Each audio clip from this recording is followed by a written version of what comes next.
প্রেম ভক্তির মহাজন জয় হোক অনন্ত কোটি বৈষ্ণবের জয় হোক সকলে দেব দেবীগণ হরি বল হরি বল। প্রণাম জানাই অনন্ত কোটি বৈষ্ণবের শ্রী চরণ যুগলে প্রণাম জানাই সকলে দেবী দেবীর শ্রী আতুল চরণ কমল তৎপর আসলে প্রাঙ্গণে দূর দূরান্তর হাতে আগত চাতকের ন্যায় অনুরাগী কৃষ্ণ প্রাণ প্রিয় অনুরাগী ভক্ত এবং ভক্তিমৎপূর্ণাথীদের মাতৃমণ্ডলী আপনাদের শ্রী চরণ কমলে আমি নরাধম কীর্তন জগতের সর্বকনিষ্ঠা ক্ষুদ্র হতে অতীব ক্ষুদ্রতম কীর্তনী আমি নরকের কীটের চেয়েও অধম শ্রীমতী স্মৃতি রানী সরকার এবং আমার এই ক্ষুদ্রাতীত ক্ষুদ্র সম্প্রদায়ের পক্ষ থেকে জানাই শত সহস্র কোটি দণ্ডবাদ। হরি বল হরি বল হরি বল হরি বল। তৎপর প্রণাম জানাই যিনি গতকালকে মহাপ্রভুকে আমন্ত্রণ জানিয়েছেন সেই ভাগবত পাঠক এবং মন্দিরের প্রহীন মশাইকে যার আহ্বানে ৩৩ কোটি দেবগণ ৬৪ মহন্ত দ্বাদশ গোপাল আজ আমার সাধুগুরু বৈষ্ণবের এখানে আগমন হয়েছে সেই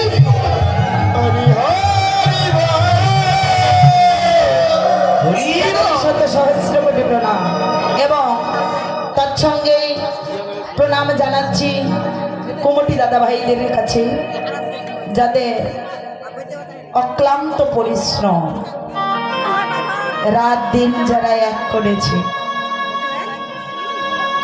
যাদের মাথার ঘাম পায়ে পড়েছে আহার বিহার পরিত্যাগ করে আর যারা এত সুন্দর একটা বৈষ্ণবের বাজার লাগিয়েছে যে চাঁদের বাজারে লেগেছে রাত প্রভাত হলে বাজারটা ভেঙে যাবে যাবে না গো যাবে তো সকাল হলে যে যার ঘরে যাব এই জায়গাটাতে কেউ বসতে চাইবে তো একটা দিনের জন্য এত সুন্দর একটা বাজার লাগিয়েছে সেই দাদাদের চরণে কুমটি বাবার চরণে জানাই প্রণতি জ্ঞাপন করছি বল হরি বল। তৎসঙ্গে আমার এই ছোট্ট ভাইদের সাউন্ড অপারেটর যারা তাদেরকে অসংখ্য ধন্যবাদ কারণ কীর্তনীরা কীর্তনরাই তাদের অনেকটা অবদান আছে অনুদান আছে কারণ খালি গলায় গান গাইলে কীর্তন গাইলে আপনারা শুনতে পারতেন না তাই তাদের অনেকটাই অবদান ঠাকুরের কাছে প্রার্থনা করি তারা যেন আরো সামনের দিনে অনেক ভালো হতে পারে সুন্দর মানুষ হয়ে গড়ে উঠতে পারে এই প্রত্যাশা অনেক ধন্যবাদ তোমরা আরো অনেক বড় হবে হরি বল। তৎপরই লীলা স্মরণে দণ্ডায়মান লীলা পরিবেশনায় অনেক ত্রুটি হবে অনেক অপরাধ হবে অনেক বিচ্যুতি হবে ভাই যেমন ভাইয়ের অপরাধগুলো মার্জনা করে জননী যেমন সন্তানের সমস্ত অপরাধগুলোকে মার্জনা করে ভগিনী যেমন সমস্ত ভগিনীর অপরাধগুলোকে মার্জনা করে হৃদয়ে জড়াইয়ে ধারে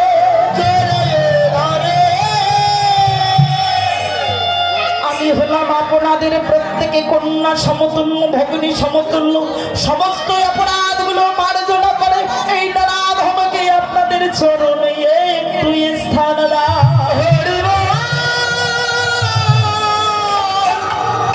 হরি বল।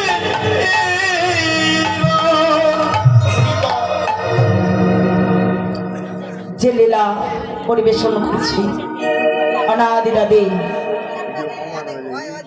ভগবান শ্রীকৃষ্ণের শ্রী শ্রী মাধুর্য মহিমা সম্পূর্ণ একটি রূপের বর্ণনা যে ভগবান আদৌ দেখতে কেমন ভগবানকে দেখেছেন কেউ দেখি তাহলে যাহাকে দেখি নাই নয়নে যে মানুষটাকে নিজে দেখিনি তার সম্পর্কে আলোচনা এটা কি চারটিখানি কথা যাহাকে দেখি নাই নয়নে রূপবান রূপের মানুষের কথা বলিব কেমনে, যাকে কেউ দেখিনি, সৃষ্টিকর্তাকে কেউ দেখিনি, দেখেছি না। তো সেই মানুষটার সম্পর্কে আলোচনা করব, এতটুকু বলাই অপরাধ মার্জনীয়। তো ভগবানের রূপ একটা হয় রূপ আর একটা স্বরূপ। জগৎটা দুরকম। কিরকম? যেমন আলো ছাড়া অন্ধকার চলে না। রাত না হলে কি দিন হতো না? নারী না থাকলে কি পুরুষ থাকতো? খারাপ মানুষগুলো না থাকলে ভালোদের বিচার হতো কি মা? খারাপ মানুষগুলোকে দেখে রাগ হচ্ছে, হিংসা হচ্ছে। আরে বাবা, ওরা যদি খারাপ কাজ না করতো তাহলে ভালো জ্ঞানীদের গুণ তো কখনো প্রকাশ হতো কি? তাহলে ভালো গুণ প্রকাশ হয় খারাপ আছে বলে। ঠিক তেমনই দুইয়ের সমন্বয়ে জগৎ, একটা বহিরঙ্গ একটা অন্তরঙ্গ, একটা গৌণ ভাব একটা মুখ্য ভাব, একটা হয় ভগবানের রূপ আর একটা হয় ঈশ্বর। হরি বল হরি বল। তাহলে তাকিয়ে দেখুন, সনাতন ধর্মে কেউ ভগবানকে ঘটে বিশ্বাস করে, অর্থাৎ নিরাকারে। যারা নিরাকার ব্রহ্মের সাধক তাদের কাছে কোনো বিগ্রহের প্রয়োজন হয়? ভগবানকে ডাকার জন্য কোনো ছবির দরকার নেই, মা সরস্বতীর কোনো প্রতিমার দরকার নেই, দুর্গার কোনো মূর্তির প্রয়োজন নেই, কৃষ্ণের কোনো মূর্তির প্রয়োজন নেই। তাহলে কেউ হলো নিরাকার, কেউ হলো সাকার। তাহলে একটা রূপ আর একটা হয় স্বরূপ। তাহলে গৌণ মুখ্য দুইয়ের নয় সম। আচ্ছা, আরেকটা দেখুন, সবাই কি নিরাকার ব্রহ্মের সাধন করতে পারে গো? প্রথমে হয় দর্শনধারী, তারপর হয় গুণ বিচার, তাই না? তাকে দেখুন, সারা দিন সারা রাত পরিশ্রম করতেছি, ভগবানের প্রতি একটু বিশ্বাস ভক্তি রাখবো কি করে? এই ফাঁকা জায়গায় যদি প্রণাম করি বিশ্বাস হবে যে ভগবান আছে? না। যদি একটু বিগ্রহ দেখি তবে মনে হবে যে ভগবান বুঝি এর ভেতরেই আছে। এই কিছু কিছু যারা অজ্ঞানী অধমূর্খ ভক্ত, তাদের জন্য ভগবান স্বরূপে ফিরে এলেন। কার স্বরূপ? ভক্তের স্বরূপ, নিত্য চিত্র দাস রূপে। তাই তো আজ এই ভগবানের স্বরূপ দর্শন করেছেন। যে দেখিল সে বলতে পারছে না, আর যে বলতে পারছে সে চোখে দেখছে না। তার মানে বোবা কালা দুটো ভক্তি বন্ধু, কেউ চোখে দেখে না আর কেউ কানে শোনে না। গান বাড়িতে গানে গেছে, তো এখন কানা বলে কি দিদিটা গায়ে ভালো, কি কানা কি বলে? ওর গলার সুরটা ভালো, তাই না? আর যে কানে শুনতে পায় না সে বলছে দিদি নাচে ভালো। সে তো আর গানের সুর বোঝে না, সে বলে নাচে ভালো। তাহলে দুজন পরস্পর বন্ধু, তো দুজন জল ভরতে গেছে সন্ধ্যাবেলা। যে দেখেছে সে বোবা, বলতে পারছে, আর যে বলতে পারছে সে চোখে দেখেনি। দুজনে আগে জানাই একসঙ্গে দাঁড়াইয়া বলছে, নাগরী রে, জানিস আমি একটা মানুষ দেখেছি। ওই মানুষটা এই পার্থিব জগতে একটা বস্তুর সঙ্গে আমি তার তুলনা করতে পারবো। বলি কার সাথে? তবে শোন,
মানুষ তার কাছে জানার নিবেদন দিয়ে বলেছে গৌরী হয়ে জগতে আমার যাহা কিছুই আছে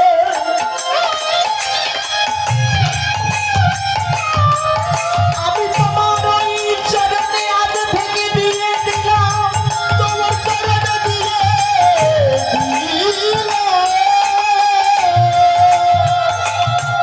তুমি আমাকে যাহা কিছু দিয়েছ সবই কিছু তোমার ওই চরণে দিয়ে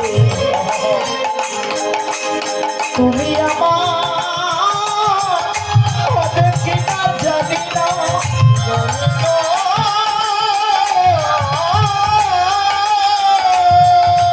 তুমি আমার হও বা না হও তাতে আমার কোনো দুঃখ না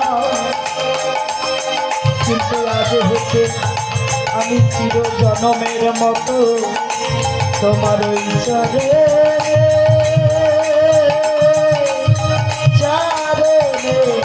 দাসী রে হোনা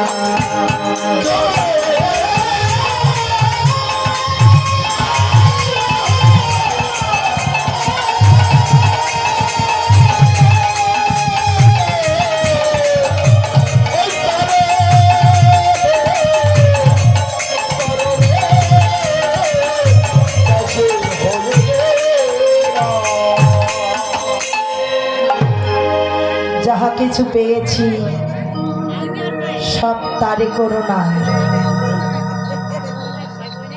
যাহা কিছু পেয়েছি না সব তার কৃপা তারই অনুদান তুমি যা দিয়েছ সব না কোনো দুঃখ